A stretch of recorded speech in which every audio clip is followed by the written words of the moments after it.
बुद्धत्व क्या है? प्रज्ञा क्या है? जागरण क्या है? बोध क्या है? धर्म क्या है? सत्य क्या है? एक सूक्त है, एक पंक्ति है। ध्यान से समझ लेना, जो तुम्हारे जीवन में काम आए वही तो बोध है, वही तो प्रज्ञा है, वही तो बुद्धत्व है। मैं तुम्हें कोई मृत्यु पर्यंत, मृत्यु के बाद वाला धर्म, बोध, बुद्धत्व नहीं सिखाता हूं। वो मूर्ताएं की बातें हैं। मृत्यु के बाद ये होगा, मृत्यु के बाद ये होगा, तुम्हें एक शाश्वत जीवन मिलेगा, तुम्हें एक आनंदित जीवन मिलेगा, सुखी, चिरस्थायी। जीवन अपने आप में सुखी है, आनंदित है, अनंत है, चिरस्थायी है। उस जीवन की टाइमलाइन पर तुम लोग आकर बैठ गए हो, तुम उसी का हिस्सा बन चुके हो। इसके बाद भविष्य में कोई जीवन मिलेगा किसी और लोक में, इस भूल में मत रहना कि तुम वहां सुखी हो जाओगे। जिस प्रकार तुम्हारे मूढ़ धर्म गुरु तुम्हें यहां से भगाकर दूसरे किसी लोक के स्वप्न दिखा रहे हैं, वहां कोई दूसरे मूढ़ धर्म गुरु बैठे होंगे, वो तुम्हें अगले लोकों के स्वप्न दिखाएंगे। तुम मूढ़ यहां भी भेड़ बने रहे, वहां भी भेड़ बने रहोगे, कुछ फर्क ही नहीं पड़ेगा। मेरा धर्म, मैं जो तुम्हें धर्म सिखा रहा हूं, वो है जो जीवन में काम आए। बोध वो जो तुम्हारे जीवन में काम आए, आनंद वो जो तुम्हारे जीवन में काम आए, स्वर्ग वो जो तुम्हें यहीं सुखी करे, मुक्ति वो जिसको पाकर तुम यहीं मुक्त विचरण करो, मोक्ष वो जिससे तुम यहीं पर उस मोक्ष का अनुभव कर पाओ।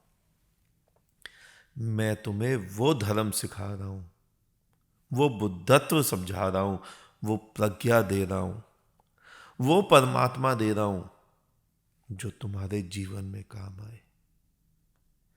और मौत में केवल स्वप्नों पर वही आशा रखें, वही उम्मीद पाले रखें जो तुम्हारे किताबों के धर्मों को मानते हैं। तुम्हारे धर्म, तुम्हारे शास्त्र, तुम्हारे वेशभूषा वाले धर्म गुरु, मरे हुए संस्कार, मरी हुई विचारधाराएं, ये खोटे सिक्के हैं, ये नहीं चलते, कभी नहीं चलते। चल पाते तो अब तक चल गए होते, तुम्हारे ही चल गए होते, तुम ही सुखी हो गए होते, तुम ही मुक्त हो गए होते, तुम ही आनंदित हो गए होते।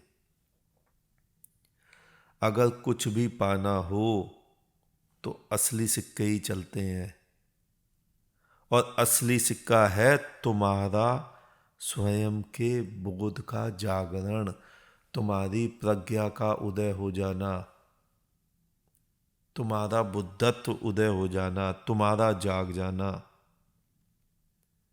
असली सिक्का हिंदू, मुस्लिम, सिख, ईसाई, बौद्ध, जैन, पारसी कुछ भी नहीं है। असली सिक्का तुम हो, तुम्हारा बोध है, तुम्हारा परमात्मा है।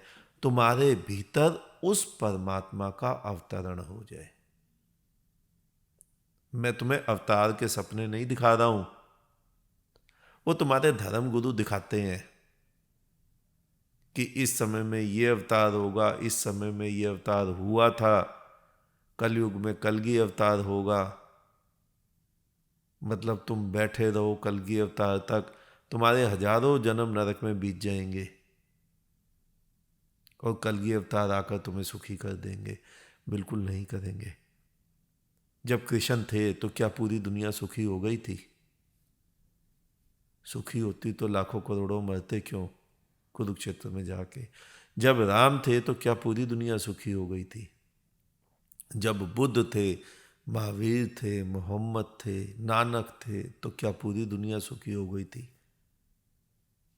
अगर सुखी हो गई थी तो उस सुख के बीज में से ये दुख का संसार कैसे निकला?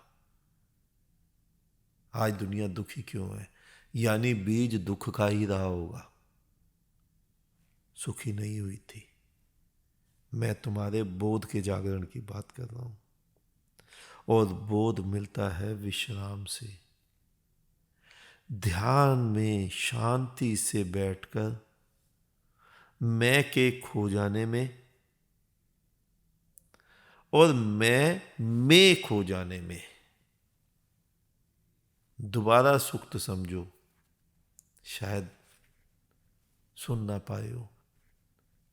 बोध मिलता है तुम्हें विश्राम में, ध्यान में शांति से बैठ जाने से, मैं के खो जाने से और मैं में खो जाने से।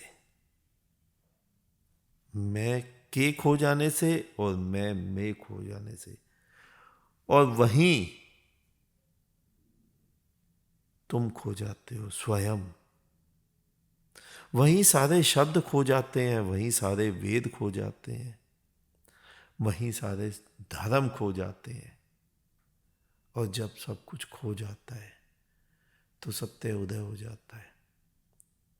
मैंने तुम्हें कई बार पहले भी सूक्त बताया है ना, कि तुम्हारा मिटना हो जाए और उसका जन्म ना हो जाए। बस यही तो सूक्त है। इतनी सी तो दे दी है उसके आने में। तुम मिटते नहीं, तुम बने रहते हो। कोई ब्राह्मण बना रहता है, कोई शूद्र बना रहता है, कोई हिंदू बना रहता है, कोई मुस्लिम, कोई सिख, कोई ईसाई, कुछ ना कुछ बने रहते हो।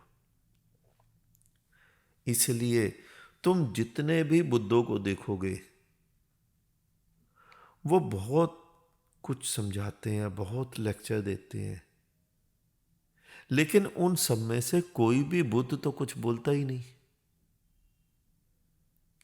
बुद्ध पूरा जीवन बोलते हैं, लेकिन फिर भी बुद्ध नहीं बोलते, क्योंकि बुद्ध होता ही नहीं।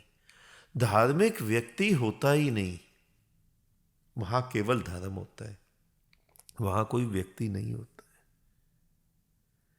क्योंकि बोलने के लिए तो किसी का होना आवश्यक है। कोई तो होना चाहिए, वहां मैं तो होनी चाहिए। और जहां बुद्ध होते हैं वहां कोई भी नहीं होता। तुम बुद्धों की भाषा को ठीक ठीक नहीं समझते, क्योंकि समझते तो तुम ही हो ना। तुम अपने ही तल से तो समझोगे ना। जो भी समझेगा वो अपने ही स्तर से तो समझेगा।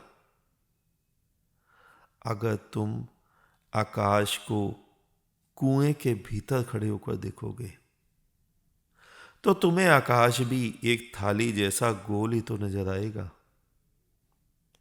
वही आकाश तुम कुएं से बाहर निकलकर धरती पर खड़े होकर देखो तो कुछ और हो जाता है।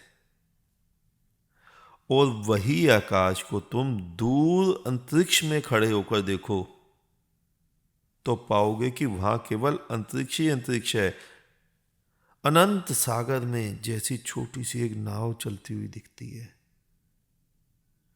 वैसे ही दूर कहीं अंतरिक्ष में छोटी छोटी गेंदें तैरती दिखती हैं। तुम पाओगे कि अंतरिक्ष के अलावा कुछ है ही नहीं, आकाश भी खो गया। और इसका अनुभव करना हो तो तुम्हें साइंस की ऐसी कई वीडियो मिल जाएंगी यूट्यूब पर, देख सकते हो। दोबारा समझो तीनों स्तर को। कुएं में से खड़े होकर आकाश को देखो, धरती पर खड़े होकर आकाश को देखो और दूर अंतरिक्ष में खड़े होकर आकाश को देखो, इतना बड़ा अंतर महसूस होगा कि तुम्हें अपनी आंखों पर विश्वास ही नहीं होगा।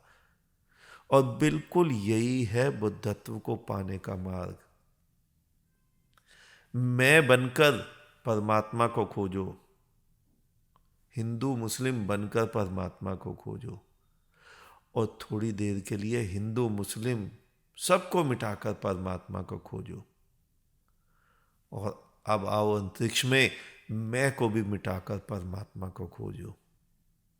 जैसे ही मैं मिटेगी वैसे ही वो प्रकट हो जाएगा। यही बुद्धत्व है, यही मैं तुम्हें समझाता हूं। तीनों ही स्तर में से आकाश अंतरिक्ष वो तो एक ही था, लेकिन तुम्हारे खड़े होने का ही तो अंतर पड़ा, और उसी कारण आकाश का दृश्य बदलता गया। बस यहीं से तुम्हारा बोध जागृत हो जाता है। तो बुद्धत्व वो, प्रज्ञा वो जो जीवन में काम आए, परमात्मा वो जो जीवन में काम आए, स्वर्ग, मुक्ति, मोक्ष, वैकुंठ, गोलोक वो जो तुम्हारे जीवन में काम आए। मृत्यु के बाद सब बेकार के स्वप्न है। आज इतना ही।